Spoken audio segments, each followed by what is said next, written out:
प्रतिभारा फूले छत्रपति साहू महाराजा माननीय कांसीराम साहब का चरणों का नमन करते हैं। सम्मानित साथियों, आज जो है बाबा साहब के जन्म दिन पर हम लोग इकट्ठे हुए हैं। साथियों, बाबा साहब ने जिस परिश्रम से, जो मेहनत से हमें आपको यहाँ तक पहुँचाए हैं। और साथियों, जब बाबा साहब ने शुरू में जब पढ़ाई करने गए, इनको जो है विद्यालय में दूरी बैठाते थे। ESC के नाम पे, चमार के नाम पे, बम्बई के रहने वाले हैं और इन्हें जो है दूरी बैठा करके पढ़ाते थे। इन्होंने केवल उनके संकेत से, मास्टर के संकेत से जानते थे कि किस तरह से कैसे पढ़ा रहे हैं। दूरी से सुन करके इन्होंने पढ़ाई के काम किए। पढ़ने के बाद इन्होंने, भाई साहब भी ने कहे कि लंदन जा रहे थे।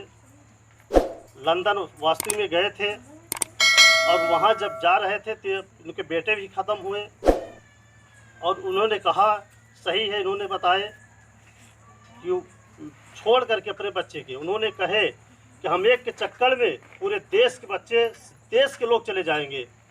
हम पढ़ने में बुद्धिमान हैं, हम पढ़ाई किए हैं, पढ़ेंगे, पढ़ करके इनको आगे बढ़ाएंगे, पूरे देश को आगे बढ़ाने को उन्होंने काम किए। तो हमारा कहने मतलब है, भाई साहब ने कहे कि शिक्षा मेन है। जब तक हम लोग सब पढ़ेंगे नहीं, अपने बच्चे को पढ़ाएंगे नहीं, तब तक हम किसी से लड़ाई नहीं लड़ पाएंगे, हम योग नहीं होंगे, नौकरी में नहीं जाएंगे, आरक्षण हमारा नहीं मिलेगा। आरक्षण में बाबा साहब ने इतना अच्छा आरक्षण बनाए कि आरक्षण हमको मिला, आरक्षण से हम नौकरी कर रहे हैं। तो सारी बात है पढ़ाना। जब तक हम पढ़ा लिखा नहीं पाएंगे, बच्चे नहीं पढ़ेंगे, हमें कुछ मिलेगा नहीं। बाबा साहब ने जो मेहनत किए, मेहनत करके लंदन गए, लंदन में पढ़े और सबसे टॉप के, इस देश में आज भी बाबा साहब के मुकाबले बुद्धिमान कोई नहीं हुआ। और उन्होंने संविधान को लिखे, आज उनके संविधान से चल रहे हैं। तब भी कुछ लोग, हमारे जो है लोग, आज उनकी बात नहीं मानते हैं। और उनका विचार है केवल यही नहीं है, उनके विचार पे चलिए, नशा मत करिए, उनकी सोच बनाइए, हम कैसे पढ़ाएंगे।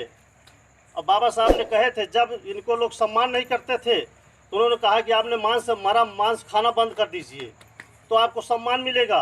और तालाब पे पानी पीने को उनको अधिकार नहीं था। बाबा साहब ने जा कर के तालाब पे सारे लोग के पानी पिलाए। वहाँ अद्धा कत्तल चला, अद्धा कत्तल से बाबा साहब के लगा और सारे लोग को वहाँ लगा। जब तालाब पर पानी नहीं पी पा रहे थे, बाबा साहब ने सारी मेहनत को करके तब यहाँ किए। हमारा भी समाज, अपने लोग, आसपास के लोग, पूर्वज के लोग, सारे लोग जो है मांस का काम करते थे, खलियाते थे। जब बाबा साहब ने इस बात को लागू किया, कहा, तो सारे लोग जो है अगल बगल लोग, यहाँ भी लोग बताते हैं, हम लोग जानते नहीं है, मांस खलियाते थे, खाते थे। सारे लोगों ने मना किया बाबा साहब की वो सोच से। आज हम कहते हैं बाबा साहब विचार से, बाबा साहब के मान करके सारे लोग अपने बच्चों को पढ़ाइए, लिखाइए। आज पढ़े लिखे होते आप लोग तो हम आप खड़े न हो पाते। जो घूम लेते हैं, टहल लेते हैं, सम्मान मिलता है, आज पढ़े लिखे के वजह है। उनके विचार पर हम लोग चल रहे हैं। हमने उनके विचार पे आज भी वचनबद्ध है। आज वो लोग के सामने, गांव के लोग हैं, घर के लोग हैं, सबको कहना चाहते हैं, चाहे हमको 1 करोड़ रुपया कोई दे दे, बोला अपन मुँह में दारू नहीं छोड़ सकते हैं, नशा नहीं कर सकते हैं। इस विचार पे हैं। जब विचार पे हैं तो हमारी बात भी मानते हैं लोग, विचार मानते हैं। चाहे जहाँ हम जाते हैं, हर आदमी सम्मान करते हैं। किस लिए सम्मान करते हैं? इसीलिए करते हैं कि आदमी नशेड़ी नहीं है, नशा नहीं करता है। चाहे जिस दरवाजे पर खड़े हो जाते हैं, हमारे विचार को लोग मान लेते हैं। तो विचार मानना पड़ेगा। बाबा साहब विचार पे चलिए, हम आगे कैसे बढ़ेंगे। क्या चीज़ हमारे पास खराब है, खराबी अपना छोड़ दीजिए, अच्छाई पकड़ लीजिए। आप पास पैसा होगा, विचार होगा, सारे लोग सम्मान करेंगे, हम भी सम्मान करें, दूसरे लोग सम्मान करेंगे, विचार बना रहेगा। जय भीम, जय भारत। ऐसे ही वीडियो देखने के लिए चैनल को सब्सक्राइब करें और वीडियो को लाइक, शेयर, कमेंट करें, और जिससे हमारे आने वाले वीडियो सबसे पहले आपके पास पहुंचे। धन्यवाद।